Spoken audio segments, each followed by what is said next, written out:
மாண்புமிகு மருத்துவ கல்வி மற்றும் குடும்ப நலத்துறை அமைச்சர் அவர்கள்.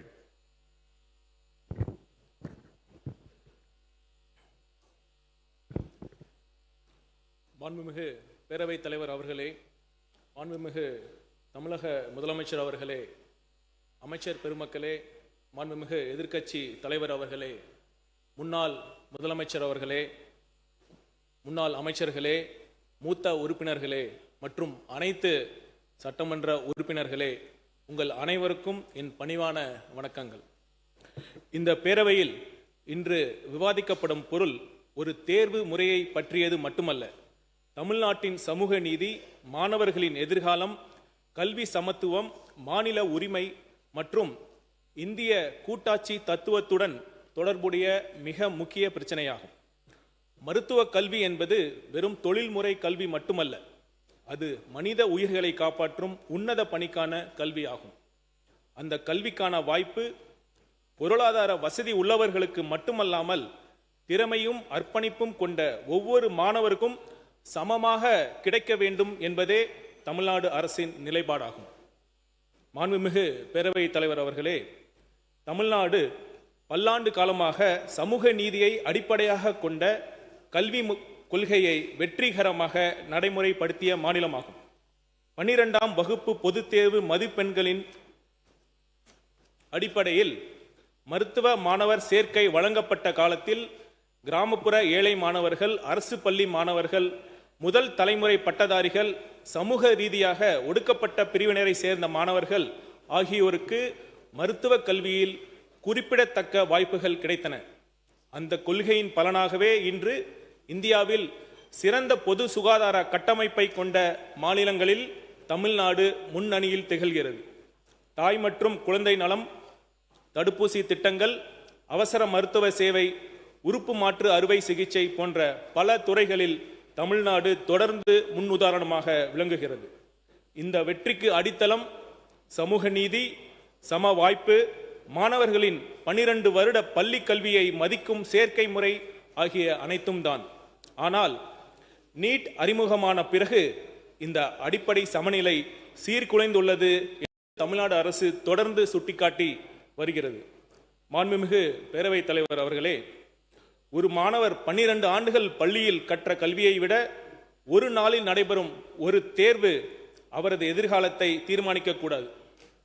இது கல்வியின் உண்மையான நோக்கத்திற்கும் பள்ளி கல்வியின் மதிப்பிற்கும் முரணானதாகும். நீட் தேர்வு நடைமுறையில் தனியார் பயிற்சி மையங்கள் தான் பெரிதும் பயன்பெறுகின்றன. பல குடும்பங்கள் தங்களது குழந்தைகளின் நீட் பயிற்சிக்காக பெரும் தொகையை செலவழிக்க வேண்டிய நிலை உருவாகியுள்ளது. பொருளாதார வளம் கொண்ட குடும்பங்களைச் சேர்ந்த மாணவர்களுக்கு இது கூடுதல் வாய்ப்பை வழங்குகிறது. ஆனால் அதே சமயம் கிராமப்புற மாணவர், அரசு பள்ளி மாணவர், தினக்கூலி தொழிலாளியின் குழந்தை அல்லது விவசாயியின் குழந்தை அதே அளவிலான பயிற்சியை பெற முடியுமா என்பதுதான் தமிழ்நாடு எழுப்பும் அடிப்படை கேள்வியாகும். மாண்புமிகு பேரவைத் தலைவர் அவர்களே, தமிழ்நாடு அரசு மேற்கொண்ட விரிவான ஆய்வுகளும் மருத்துவ மாணவர் சேர்க்கையில் கிடைத்த நேரடி அனுபவமும் தெளிவாக காட்டுவது என்னவென்றால், நீட் தேர்வு சமூக மற்றும் பொருளாதார ஏற்றத்தாழ்வுகளை குறைப்பதற்கு பதிலாக அவற்றை மேலும் அதிகரித்துள்ளது. இந்த அரசு எந்த மாணவரின் கனவையும் பறிக்க விரும்பவில்லை. மாறாக திறமை உள்ள ஒவ்வொரு மாணவரின் கனவும் அவர்களின் குடும்ப பொருளாதார பின்னணி காரணமாக தடைபடக்கூடாது என்பதற்காகவே போராடுகிறது. மாண்புமிகு பேரவைத் தலைவர் அவர்களே, மருத்துவர்கள் நகரங்களில் மட்டும்தான் தேவை என்பதில்லை. கிராமங்களிலும் மலைப்பகுதிகளிலும் தொலைதூர பகுதிகளிலும் தேவைப்படுகிறார்கள். கிராமப்புறத்தை சேர்ந்த மாணவர்கள் மருத்துவ கல்வி பெற்று மீண்டும் தங்கள் சமூகத்திற்கே சேவை செய்வதுதான் தமிழ்நாட்டின் சுகாதார அமைப்பின் வலிமையாக இருந்துள்ளது. அந்த சங்கிலி பலவீனமடையக்கூடாது என்பதே இந்த அரசின் கவலையாகும். மாண்புமிகு பேரவைத் தலைவர் அவர்களே, இந்த நீட் பிரச்சனை கல்வியுடன் மட்டுமல்ல, கூட்டாட்சியுடனும் தொடர்புடையது. நம் இந்திய அரசியலமைப்பு சட்டம் மாநிலங்களுக்கு அவர்களின் தேவைகளுக்கு ஏற்ப கல்விக் கொள்கைகளை வடிவமைக்கும் பொறுப்பையும் உரிமையையும் வழங்கியுள்ளது. தமிழ்நாட்டின் வரலாறு, சமூக அமைப்பு, கல்வி முன்னேற்றம் மற்றும் மருத்துவ தேவைகள் ஆகியவை நாட்டின் பல பகுதிகளில் இருந்து மாறுபட்டவை. எனவே ஒரே மாதிரியான கொள்கை எல்லா மாநிலங்களுக்கும் சமமான விளைவுகளை ஏற்படுத்தும் என்று கருத முடியாது. தமிழ்நாடு ஒன்றிய தரநிலைக்கு எதிரானது அல்ல. தமிழ்நாடு வெளிப்படைத்தன்மைக்கு எதிரானது அல்ல. தமிழ்நாடு திறமைக்கு எதிரானது அல்ல. ஆனால் அதே சமயம் சமூக நீதியை பாதிக்கும், சம வாய்ப்பை குறைக்கும், மாநிலங்களின் தனித்துவத்தை புறக்கணிக்கும் எந்த ஒரு முயற்சியையும் எந்த ஒரு தேர்வையும் ஏற்க முடியாது என்பதே இந்த அரசின் நிலைப்பாடாகும். நீட் தேர்வுதான் தகுதிக்கான எல்லை என்றோ அளவீடு என்றோ யாரும் நினைக்கவே தேவையில்லை. நீட் தேர்வில் தேர்ச்சி பெற இயலவில்லை என்றால் அந்த மாணவர்கள் தகுதி குறைபாடு உள்ள மாணவர்கள் என்று அர்த்தம் கொள்ள தேவையில்லை. ஆனால் நீட் தேர்வில் தேர்ச்சி பெறாமல் போனால் அதை ஒரு குறைபாடாக கருதி மிகுந்த மன உளைச்சலுடன் ஆளாகும் சூழலும் நிலவுகிறது. சிலர் தங்களது உயிரை மாய்த்து கொண்ட துயர சம்பவங்கள் கூட தமிழகத்தில் நிகழ்ந்துள்ளன. மாண்புமிகு பேரவைத் தலைவர் அவர்களே, இந்த சட்டமன்றம் ஏற்கனவே பலமுறை நீட் விலக்கு கோரி தீர்மானங்களை நிறைவேற்றியுள்ளது. மருத்துவ மாணவர் சேர்க்கை தொடர்பாக மாநிலத்திற்கு விலக்கு வழங்க சட்ட முன்வடிவையும் நிறைவேற்றி அனுப்பியுள்ளது. அவை அனைத்தும் தமிழ்நாட்டு மக்களின் ஜனநாயக விருப்பத்தை பிரதிபலிப்பவை. இந்த பேரவையின் ஒருமித்த குரலை ஒன்றிய அரசு மதிக்க வேண்டும். மாநிலங்களின் உரிமையை மதிப்பதே கூட்டாட்சியின் அடிப்படை. தமிழ்நாட்டின் சமூக நீதி மரபையும் கல்வி முன்னேற்றத்தையும் மருத்துவ சேவை மாதிரியையும் பாதுகாக்க வேண்டியது காலத்தின் கட்டாயமாகும். நீட் தேர்விலிருந்து மாநிலத்திற்கு விலக்கு அளிக்கும் வகையில் தமிழ்நாடு இளநிலை மருத்துவ படிப்புகளுக்கான சேர்க்கை சட்டம் முன் வடிவை தமிழ்நாடு சட்டமன்ற பேரவை 2021 ஒருமனதாக நிறைவேற்றி இருந்தும் மேதகு குடியரசுத் தலைவர் அவர்களால் அச்சட்டம் முன் வடிவிற்கு ஏற்பிசைவு நிறுத்தி வைக்கப்பட்டுள்ளது. மாண்புமிகு பேரவைத் தலைவர் அவர்களே, 2026 மே 3 அன்று நடைபெற்ற நீட் தேர்வானது கேள்வித்தாள் கசிந்த குற்றச்சாட்டுகளுக்கு பிறகு ரத்து செய்யப்பட்டது. பின்னர் 2026 ஜூன் 21 அன்று மறுதேர்வு நடத்தப்பட்டது. கேள்வித்தாள் முன்கூட்டியே வெளியானதால் தேர்வின் நேர்மை மற்றும் நம்பிக்கை தன்மையை குறித்து நாடு முழுதும் கேள்விகள் எழுந்தன. அதனை தொடர்ந்த போராட்டத்தின் விளைவாக ஒன்றிய கல்வி அமைச்சர் தன் பதவியை ராஜினாமா செய்ததுடன் தேர்வு அமைப்பை முழுமையாக சீர்திருத்துவதற்கு புதிய பணிக்குழு ஒன்றும் ஒன்றிய அரசால் அமைக்கப்பட்டது.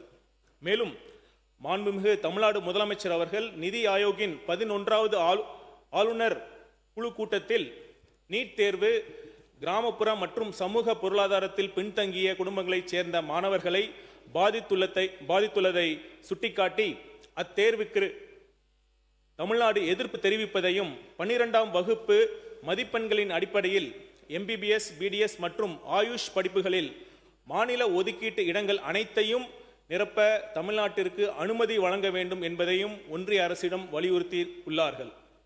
இவை அனைத்தையும் கருத்தில் கொண்டு சமூக நீதி மற்றும் சம வாய்ப்பை உறுதி செய்யும் வகையில் தேசிய மருத்துவ ஆணைய சட்டம் 2019, இந்திய மருத்துவ முறைகளுக்கான தேசிய ஆணைய சட்டம் 2020, ஹோமியோபதிக்கான தேசிய ஆணைய சட்டம் 2020 மற்றும் தொடர்புடைய பிற மைய சட்டங்களில் தேவையான திருத்தங்களை மேற்கொண்டு நீட் நுழைவு தேர்வு முறையை ரத்து செய்து 12ஆம் வகுப்பு பொது தேர்வு மதிப்பெண்களின் அடிப்படையில் மாநில அரசே மருத்துவ மாணவ சேர்க்கை நடத்தி கொள்ள வழிவகை செய்ய வேண்டும். நீட் பிரச்சனைக்கு நிரந்தர தீர்வு கல்வி என்ற பொருண்மையை பொது பட்டியலில் இருந்து மானிய பட்டியலுக்கு மீண்டும் மாற்றுவதுதான். அவ்வாறு மாற்றம் செய்யப்படும் வரை இடைக்கால தீர்வாக ஒரு கருத்தை, ஒரு புதிய சிந்தனையை ஆட்சிக்கு வரும் முன்பே கல்வியாளர்கள் மற்றும் அரசியல் சாசன சட்ட வல்லுநர்களின் பரிசீலனைக்காக நம் மாண்புமிகு முதலமைச்சர் அவர்கள் முன்வைத்திருந்தார். கல்வி தொடர்பாக மாநிலங்கள் ஏற்றும் சட்டங்களுக்கு முன்னுரிமை வழங்கும் வகையில் சிறப்பு பொதுப்பட்டியல் ஒன்றை கூடுதலாக உருவாக்கலாம் என்பதே அந்த கருத்து. ஒரு ஆக்கப்பூர்வமான மற்றும் ஆரோக்கியமான விவாதம் நடந்தால் நிச்சயம் வழி பிறக்கும் என்பதே நம் முதல்வரின் எண்ணம். மாண்புமிகு பேரவைத் தலைவர் அவர்களே, இன்று நாம் கொண்டு வரும் தீர்மானத்தின் மூலம் வைக்கப்படும் கோரிக்கை அரசியல் சார்ந்த கோரிக்கை அல்ல. இது தமிழ்நாட்டின் மாணவர்களின் எதிர்காலம் குறித்த கோரிக்கை. இது சமூக நீதி குறித்த கோரிக்கை. இது அரசியலமைப்பின் கூட்டாட்சி தத்துவத்தை பாதுகாக்கும் கோரிக்கை. இது ஒவ்வொரு திறமையான மாணவருக்கும் சமமான வாய்ப்பை வழங்க வேண்டும் என்ற மனிதநேய கோரிக்கை. இதனை அடிப்படையாக கொண்ட தீர்மானத்தை இப்பொழுது நான் முன்மொழிவதில் ஒரு மருத்துவராக குறிப்பாக நீட் தேர்வு எழுதாமல் மாநில சேர்க்கை முறைப்படி மருத்துவ படிப்பில் சேர்ந்த மருத்துவர் என்ற முறையிலும் ஐஆர்எஸ் பணிக்கு முன் 5.5 ஆண்டுகள் ஒரு கிராமத்தில் அரசு ஆரம்ப சுகாதார நிலையத்தில் மருத்துவராக பணியாற்றவன் என்ற முறையிலும் மிகுந்த பெருமையும் மகிழ்ச்சியும் அடைகிறேன். இந்த தீர்மானத்தை ஒருமனதாக நிறைவேற்றி தர வேண்டும் என அனைத்து சட்டமன்ற உறுப்பினர்களையும் கேட்டுக்கொள்கிறேன்.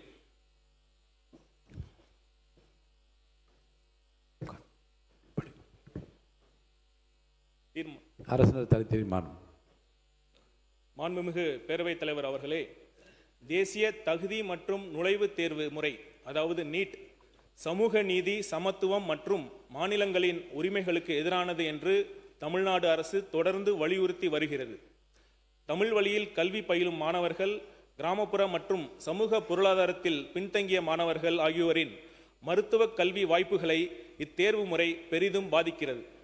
நீட் தேர்வானது வரம்பின்றி அதிக அளவில் கட்டணம் வசூலிக்கும் பயிற்சி மையங்கள் பெருகுவதற்கு வழிவகுத்துள்ளது. மாணவர்களின் கவனத்தை பள்ளி பாடத்திட்டத்தை பயில்வதிலிருந்து திசை திருப்பி நீட் பயிற்சியில் மட்டுமே முழு கவனத்தை செலுத்த கட்டாயப்படுத்துகிறது. 12 ஆண்டுகள் பள்ளி கல்வியை புறந்தள்ளி ஒரு நாள் நுழைவுத் தேர்வே மாணவர்களின் உயர்கல்வியை தீர்மானிக்கும் நிலை ஏற்பட்டுள்ளது. நீட் தேர்விலிருந்து மாநிலத்திற்கு விலக்கு அளிக்கும் வகையில் 2021ஆம் ஆண்டு தமிழ்நாடு இளநிலை மருத்துவ படிப்புகளுக்கான சேர்க்கை சட்ட முன்வடிவை தமிழ்நாடு சட்டமன்ற பேரவை ஒருமனதாக நிறைவேற்றி இருந்தும் மேதகு குடியரசுத் தலைவர் அவர்களால் அச்சட்ட முன்வடிவிற்கு ஏற்பிசைவு நிறுத்தி வைக்கப்பட்டுள்ளது. தொடர் வினாத்தாள் கசிவுகள் மற்றும் முறைகேடுகளால் நீட் இளநிலை 2026 தேர்வு ரத்து செய்யப்பட்டு மறுதேர்வு நடத்தப்பட்ட நிலையில் லட்சக்கணக்கான மாணவர்களுக்கு சொல்லொன்னா துயரமும் இளம் மாணவர்கள் உயிரிழப்பும் ஏற்பட்டு நாடு முழுவதும் உள்ள மாணவர்களின் நம்பிக்கையை இத்தேர்வு முறை முற்றிலும் இழந்துள்ளது. எனவே இத்தேர்வு முறை அகற்றப்பட வேண்டும். நீட் தேர்வுகளில் தொடர்ந்து நிகழ்ந்து வரும் முறைகேடுகளை கருத்தில் கொண்டு நீட் நுழைவுத் தேர்வு முறையை ரத்து செய்யும் வகையில் 2019ஆம் ஆண்டு தேசிய மருத்துவ ஆவணச் சட்டம், 2020ஆம் ஆண்டு இந்திய மருத்துவ முறைகளுக்கான தேசிய ஆணைய சட்டம், 2020ஆம் ஆண்டு ஹோமியோபதிக்கான தேசிய ஆணைய சட்டம் மற்றும் தொடர்புடைய பிற மைய சட்டங்களில் தேவையான திருத்தங்களை ஒன்றிய அரசு மேற்கொள்ள வேண்டும் என்று தமிழ்நாடு சட்டமன்ற பேரவை ஒருமனதாக வலியுறுத்துகிறது. இதன் மூலம் மாணவர்கள் 12ஆம் வகுப்பு தேர்வில் பெறும் மதிப்பெண்களின் அடிப்படையில் மாநிலத்தில் மருத்துவ மாணவர் சேர்க்கையை மேற்கொள்ள இயலும் என்னும் தீர்மானத்தை மொழிகிறேன்.